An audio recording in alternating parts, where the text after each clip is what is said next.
Hi there. My name is John Lustrea. I'm the education coordinator over at the National Museum of Civil War Medicine. I'm thrilled to be joined today, or well, I guess I'm joining you. I'm over at your house, as it were. I'm joining Braeden Bumpers, one of the owners of McClintock Distilling Company, and we're going to talk for a little bit here about an excellent product that you all are making for us, Monongahela Rye Whiskey. So maybe explain a little bit about how it was made, what it might taste like, and then I'll speak a little bit to the historical context. So take us away. Absolutely. So this is a really cool project. We partnered up and we really wanted to make a whiskey that was truly as authentic a Civil War era whiskey as we could.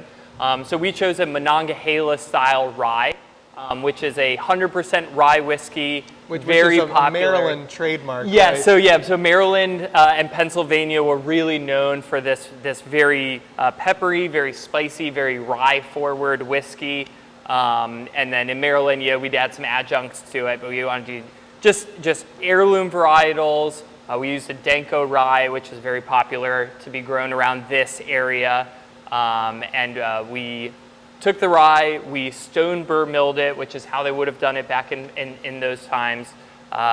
Milled it, mashed it, fermented it, distilled it, and then we aged it new white American charred oak barrels, just like they would have in that time, and then aged it for about 2.5 years, which is so right there. So I think the end result, very tasty. It has that authentic kind of rye peppery spice to it, a little bit more depth than what you might get with a modern day rye whiskey, but very, very tasty and unique. You'll never find a rye whiskey like this out there. Exactly. It's a unique opportunity really to taste history. This is, would you say, maybe about as close as you can get to tasting whiskey from the 19th century? I would say so. I would say without spending a few $100,000 Right. on antique bottles, is as close as you're going to get. Right. So it's definitely an awesome product in that regard.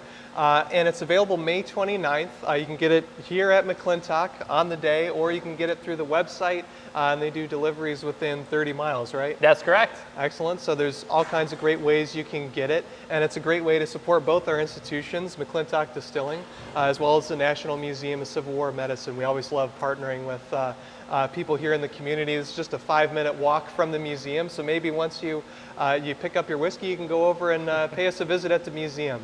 Now I want to talk a little bit more detail about how this is made, which has a lot to do, I would imagine, with the stuff you can see behind us here. So what was the process like? Give us a little bit of insight into that. Absolutely. So we start with distillation, very similar to how you'd make a beer. So we take full whole kernel grain rye directly from a local farm here.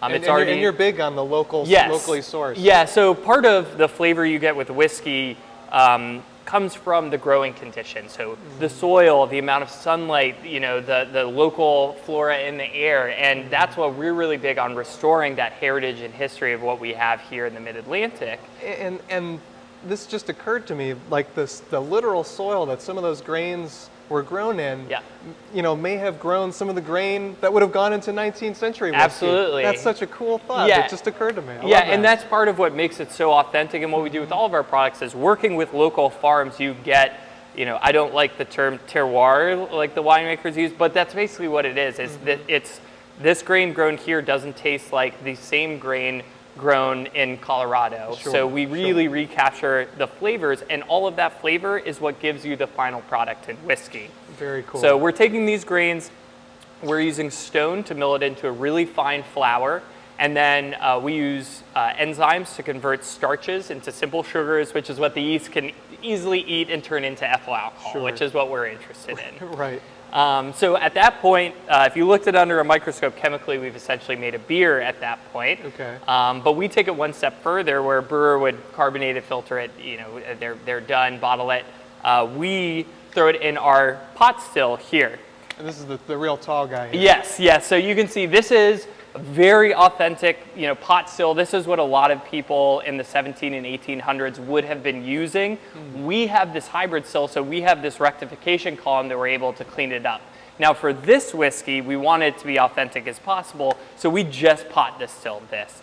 We do use our column in some of our whiskeys, but for this one, we really, really wanted to just hit it exactly the way it would have been made. So the whiskey mash, this beer that we've created, goes in this big pot, and we just apply nice gentle heat to it, very low pressure, slow boil that alcohol up. The alcohol turns into a vapor, comes up, comes through this coil here, where we cool it down, turn it back into a liquid, and we collect it. And we've concentrated the alcohol and all of the best flavors and cut it exactly the way we need it to be. Gotcha. And so from here, where does it go? So from here, then we probably add it, this way. Yes, yeah. So from here, then we collect it. We'll blend it down to barrel proof. We aged ours, again, with this project, exactly the way they would have, about 57% ABV. We age it in new cooperage, white American oak charred barrels, which we have around, and then they get aged. We had one of the barrels aged here and two of the barrels aged over at our rick house off-site. So get the full 2.5 years, that's where the lead time comes in. And then now we finally get to dump the barrels, filter out using a really basic old school filter, and then bottle it, and it's ready to go. Right, which is going to happen soon. Yes. And there are many barrels behind the camera here, and not that it matters overly, but we'll just pan over here, and we'll point to the literal whiskey that hopefully by the time you see this, you will be drinking soon. It's literally right here and right here. And there's many other wonderful products in all these other barrels, but just in case you were curious, it's right there. Those are the ones. Those are the ones. Which, so that delicious brown nectar in there will be coming out in the next week or two. That's right. So it's almost done. 2.5 years. That's a long time. Long time to wait. So we're very, very excited to share this product with you. We can't wait to hear what you think about it. Let us know. And I think after the release, we're going to be doing some other programming, taste tests, virtual taste testing, where we can all get on together. So there's more coming. Pay attention to both our social media feed for that, as well as McClintock's, to stay up to date. Now you can engage with us once you have the whiskey in your hands, which will be before too long. Well, thank you, Braeden, for kind of showing us around here, telling us the inspiration behind this. Of course, whiskey, incredibly important when it comes to Civil War medicine, and something that we love to talk about at the Museum of Civil War Medicine. Not used as an anesthesia during the Civil War, as is commonly thought. They actually did have chloroform and ether at the time, and that anesthesia, not whiskey, was used in over 95% of Civil War surgeries.